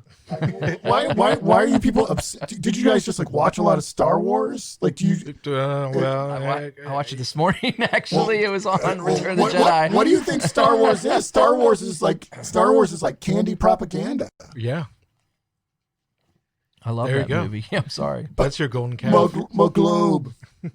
I think George Lucas even hit a flat Earth clue in there because like when they're going in like the Death Star isn't it completely flat, but the Death Star itself is a sphere, so you can't really It's have a both these things. It's like a planet. It's not It's a got- moon. Yeah. That's not a moon. Oh, my favorite thing about flat Earth is the moon is see-through. The moon is translucent. The moon's not. For the sun and the moon are circles. They're not spheres. Just look at them. And if you pull up a daytime moon, someone pull up an image of a daytime moon. I got you. You got like people are so indoctrinated they can't even see this. Maybe I hope you can, Rosie. We'll see how much you've Wow. broken free from your Wow. program. He didn't even address it to me. He's like, I hope you can get set free, Rosie. No, I was looking at him at the moment. Here, okay, all right. Look, all right. Does everybody have a daytime moon pulled up? On your Google Images. Yeah. Okay. What color is the sky? It's Blue, What color is the shadow on the moon? blue, What color are the craters? blue. The moon is see-through. The moon is translucent. You cannot land on the moon because it is not a physical object. It is translucent. well, there's other pictures I'm looking here that it doesn't look translucent. You're looking at the nighttime moon. No, it's From Atlas- daytime waxing crescent moon The sky looks black. by Bartosz Based the light. Wojcicki. Oh. I mean, that shadow to me. Now, granted, I'm taking eye drops at the moment. So, full disclosure, I have some dry winter eyes. I'm just. Oh, is that because What's that? I was Oh, gonna are say you taking- it's not because you're. Oh, hold on. Oh my goodness! What's going on? Never. It's done. Don't just. Smoking that sticky green stuff. There we go. We try to fit that in every Oh, okay. episode. I mean, to me, that sky, the shadow, and the craters are all the same color. But we're under some weird lights in my eyes. This is true. So I couldn't see that that's blue. It looked black. It's pretty incredible. Yeah. I mean, and I was gonna say, just put it, just zoom. Think about it. If the moon is really 238,000 miles away, do you think you could see the details that you see on it? Look at the details. You can see the pock marks on it. You can see like the Sea of Tranquility and Tycho Brahe's crater and stuff like that. If it were really 240,000 miles away, do you really think you'd be able to see that detail? You go, but look, it's so big. It's a quarter size. No, it's not. It's the same size as the sun. They're just like two dime cut quarters. You know. yeah. And I was gonna say, I do like this. The videos of the moon. What are they The called? lunar wave. Yes. Yeah. Yes. Yeah. By Crow 777. Yeah. Yeah. Those are very cool. If you get a chance to look those up, I don't know exactly what it looks like. It looks like it's behind water or is water, and that there's a wave that goes across it. Some people say it's holographic, like a computer screen or something like that resetting. But I don't know. I mean, maybe the moon's a projection. I mean, maybe the bat signal was a subtle clue to an aspect of our reality. Project Bluebeam, right? Am I right? Project Bluebeam. I mean, yeah. in the same sense. Yeah, that's why it's also important to know about flat Earth is that at some point the alien deception will be played, and you can't have people freak out about aliens if they still believe in space. So if there are a bunch of people who understand that space is fake and that aliens are demons and there aren't other worlds, I really hope it doesn't come to that. But you could have you could have Independence Day happen. Yeah. And they may resurrect Gilgamesh and say he's the Antichrist. the Antichrist and chip you and stuff like that. I don't know how it's going to play out. Yeah. But listen, folks, if you see things in the sky, they have holograms they can put in the sky. They have craft that you have no idea what they're doing. They've got things underground that they've been breeding that are going to look like grays and aliens to you. And there's stuff that's been here since the beginning of time with us that's been hiding out, waiting for this last big moment to try to thwart God. and they're going to lose, just like they lost when they killed Christ. They thought they won, but then he resurrected. Ha ha, gotcha. Right. So That's Satan right. is so dumb. It's true. Well, Well, I was gonna say, since we talked about this, I just thought of this. What do you think about with the Tom DeLonge specifically? Have you been following him? He's Blink-182 guy. He is part of the Brotherhood. He is not to be listened to. He's You don't think he's just a witless pawn that's just being? No, he's fully complicit in what he's doing. He works with John Podesta, and if you know anything about John Podesta, right. I suggest you Pizzagate. learn a good deal about John Podesta very we did soon. it. You We might did want to it. look at some WikiLeaks. You might want to check out some art that he has. Might want to investigate something else. Well, I don't know. You do that. I'm not going to end up with let's just say I have every desire to live. I do not want to. Yeah. I have no Maybe- desire to be suicidal. Maybe, yeah. We should all go on the record right now. I am not suicidal. I love. Christmas is coming up. That's right. I hope my parents got me some good gifts. I'm looking forward to opening those. This is a sign of life, proof of life. Turner has not yet said that he is not suicidal. So No, maybe I you am- can I am not go ahead suicidal. and. I'm not a target. You were just sitting there. Not suicidal. You were not suicidal. No, I'm sorry. I was scrolling through our episodes. I was trying to find out which episode dealt with that particular topic of Podesta. It was a Pizzagate one. It was Pizzagate, but I was trying to figure out what number it was to tell our guests, our listeners, so that they could go back and listen if they wanted. But I can't seem to find it. Fair enough. I'll find it in a second and I'll give you it. Yeah, but I was gonna say, But I don't want to kill myself, just so you know. yeah. What I was going with, where you're talking about the alien deception and the fact that he's been, it's just interesting that now they have this. Like, do you think it's going to be happening with the alien deception? Is going to be happening sooner rather than like? Do you think that they're ramping up because he's coming out and starting to? He's doing all that. I mean, the Pentagon has been saying, "Oh, there's UFOs everywhere." Like With the UFOs are Navy, like on yeah. Fox News now. Right. So, and people are so brainwashed. More people believe in aliens than flat Earth. Yeah. Yeah, You know? they do. They And do. people are ready, man. People have nothing to live for. They're gonna. Oh, hey, we come from Alpha Centauri, and we're so smart, and we planted you here. Oh, here's a chip, by the way, that'll change your DNA, and you'll live forever, and you'll be on DMT constantly, Right. or whatever. And people are gonna be like, yeah, sign me up. Like I hope that God intervenes in the timeline so it doesn't get that crazy, but it's getting real weird out It is there. getting really weird. The thinker has an open hand. The American Gothic woman is skewed. It is now life was like a box of chocolates. Yes. Was that doesn't even make grammatical That sense, and doesn't. it's no longer the story about a mentally handicapped person aimlessly going through life and experiencing chance. He is fated. See, it doesn't even make sense. Doesn't even make sense. That's the Mandela effect, by the way. Yeah. Yeah. Episode 34, Introduction to Pizzagate. There you go. John Podesta is mentioned in there many times, just for our listeners. I like to promote ourselves on our own podcast. That's It's cool. always- There you go. Cool. if I can keep us in the loop. Yeah. Dude, this has been amazing. It's been a long one. Do we have anything else we want to touch on? Oh, I did have a question for you. Sure. Pangea. Yeah. With the flood, this was back, so we're going back an hour ago. But Pangea with regards to that, because there is a verse in the Bible that talks about it, the possibility of Pangea happening, it makes more sense in that. Like, how does that work? Because in a globe, in a sphere, it seems like it would work better to move apart. So what's your thoughts on that? They built a tower to go to heaven because there's a dome above us and God's throne is above us. Well, Pangea is. I know. Yeah, okay. And then God said no and destroyed it and scrambled the languages and scattered the lands and scattered the people. So I don't really believe in plate tectonics like that. I think God just like moved the land because he didn't want people So you working think it was together some to. I mean, think about it. supernatural. I mean, look, I'm completely in the realm of super. I think God can change time. I think God makes the sun and the moon go around us. I think, the stars are angels. I mean, it's no big thing. I've already taken a pretty big intellectual cost.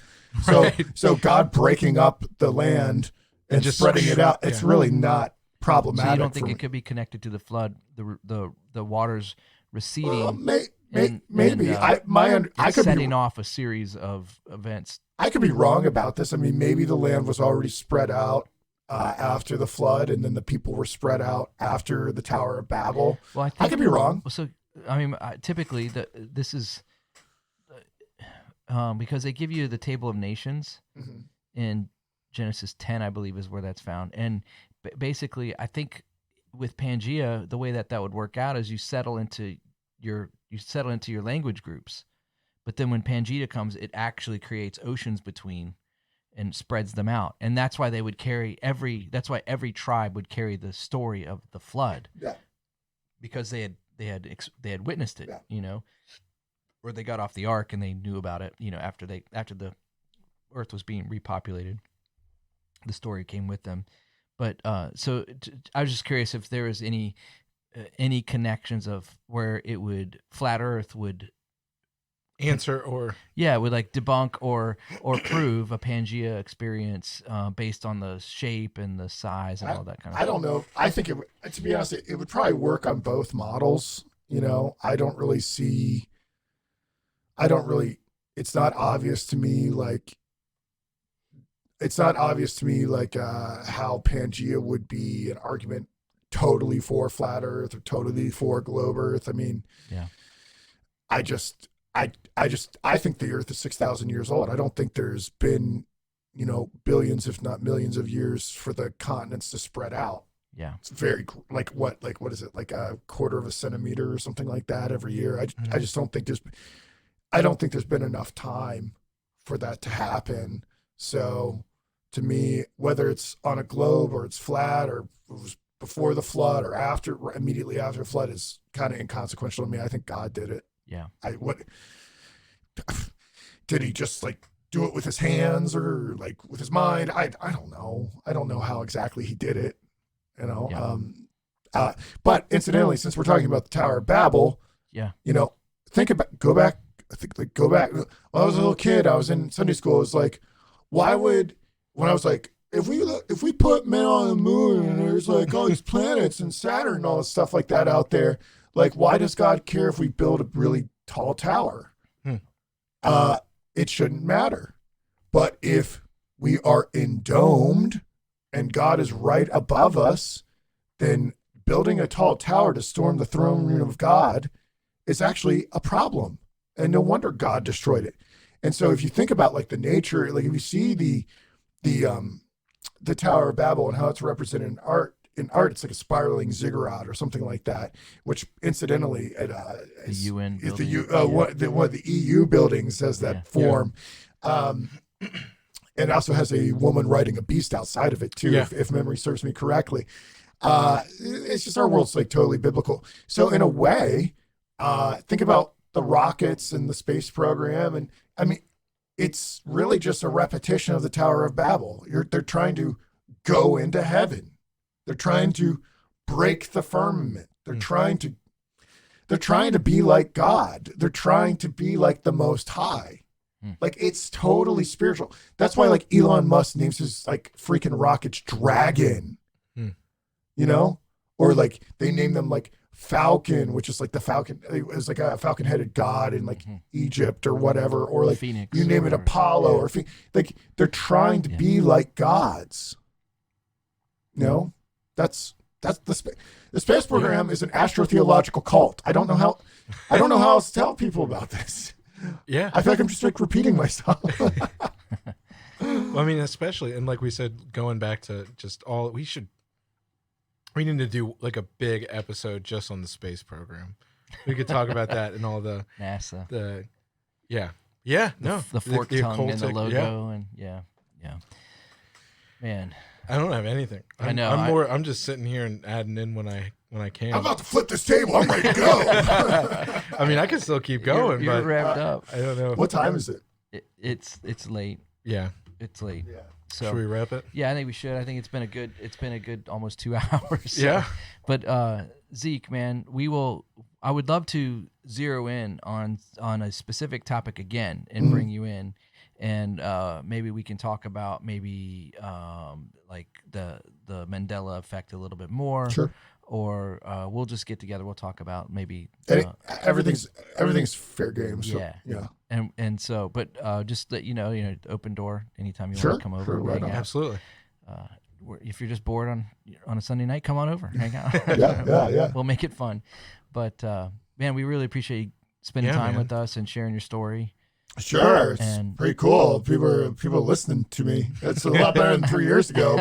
People were like, "Go kill yourself," and flash forward 3 years, people were like, "Tell us more."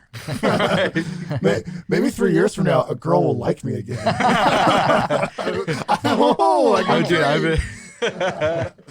Oh man.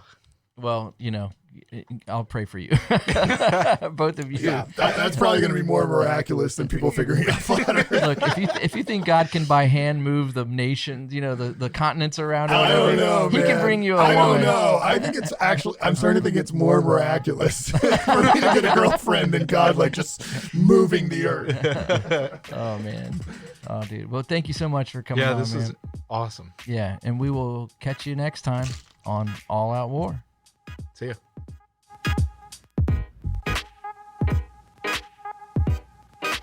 Thanks for listening to the All Out War podcast today. We hope you enjoyed the episode. If you want to know more, you can visit us on the web at alloutwar.us, or you can find us on Twitter at alloutwarcast. Hey, thanks again for listening, and we'll catch you next time.